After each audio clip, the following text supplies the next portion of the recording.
let's get on to SRM because, you know, we've been in a position on this. If you didn't see my tweet earlier, I was kind of breaking down, like, how people should be trading.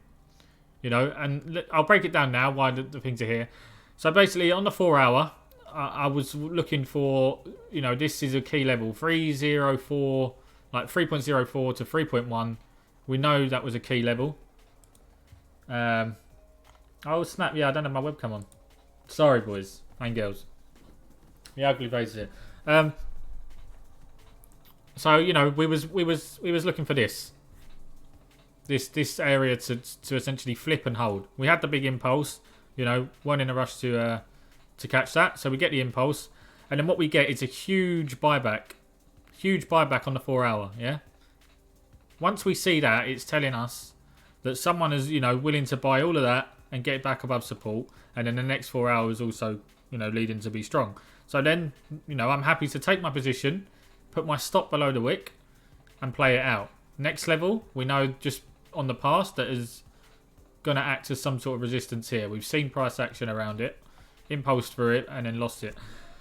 So then here, we know that's our TP1. So what we do, we shave some off, you know, step 2, TP1 reach, take X percentage out. So then we take some percentage of our position here.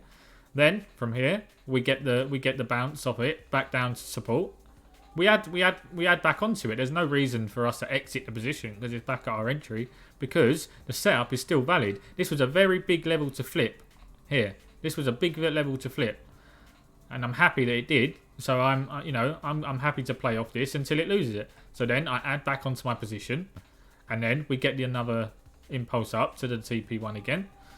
Step 4 reached. You know, TP1 reached, shave X percentage off again.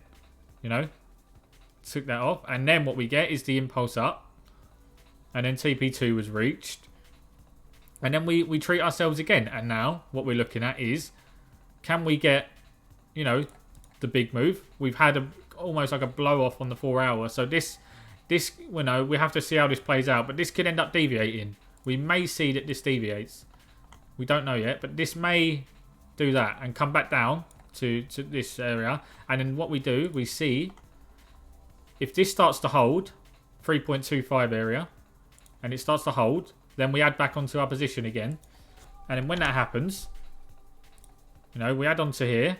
Once it starts to prove it's holding, take some more off here, and then we look for that big move again. This is how you should be trading positions.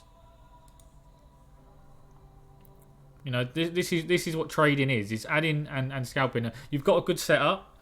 You know, if you speak to any like traditional trader or you know, like, I guess established trader, they get themselves, you know, a really nice setup they like, and they play it for a long time. In and out of percentages on their position, changing their average entries and whatnot. But that's fine, because what they're here to do is play the setup they've got, and they're going to try and earn as much money as possible out of it as possible. You know,